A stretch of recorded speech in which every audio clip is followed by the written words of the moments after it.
Negotiators from small islands and least developed nations on Saturday walked out of overtime consultations on a climate deal with COP29 President Azerbaijan, saying their interests on finance were ignored. Cedric Schuster, Samoan chairman of the Alliance of Small Island States. We've just walked out.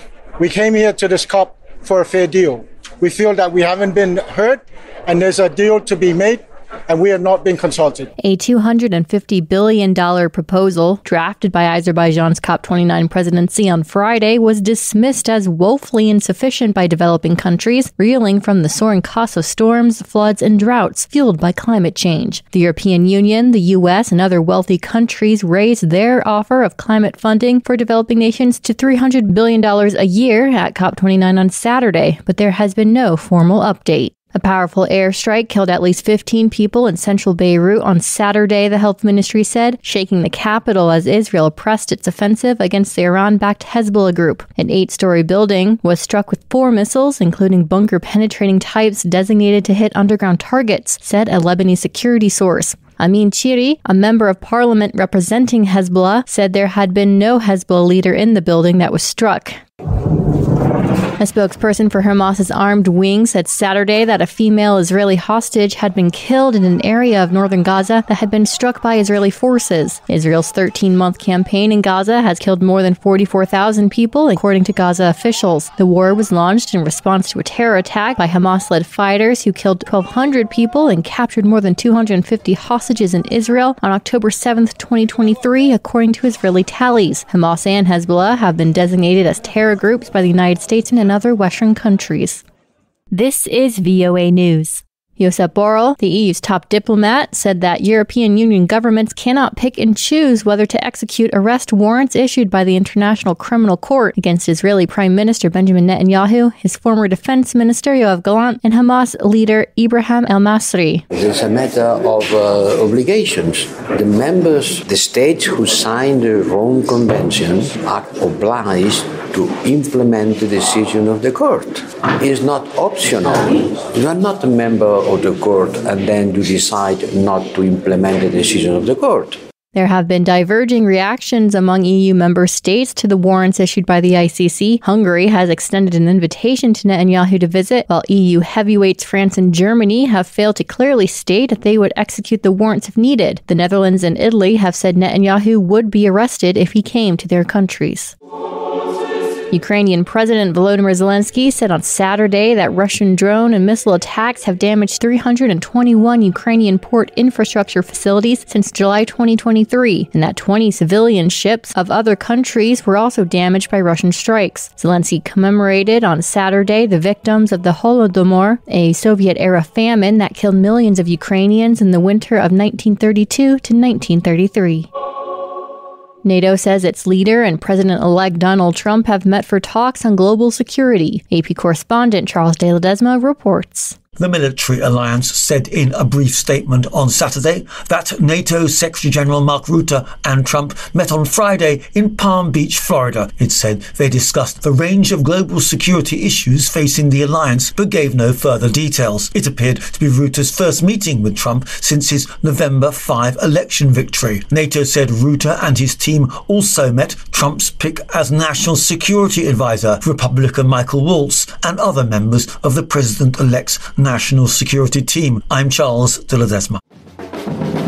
Thousands of demonstrators marched in several cities in France on Saturday to denounce violence against women, with the trial over the mass rape of French woman Gisèle Pelicot orchestrated by her husband as a backdrop. In Paris, around 7,000 people took to the streets holding banners and chanting slogans ahead of Monday, which marks the International Day for the Elimination of Violence Against Women.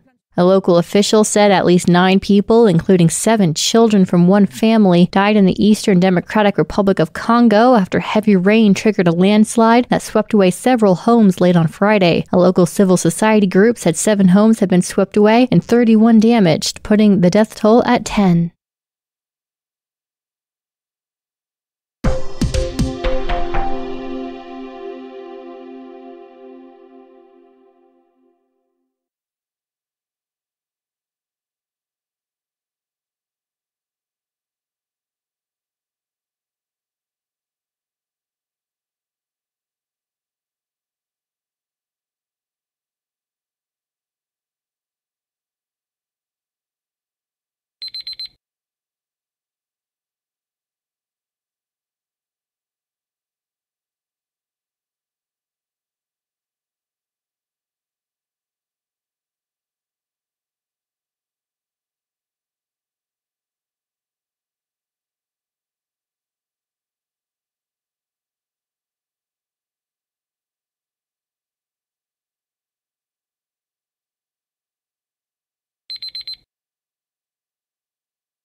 Thank you for watching.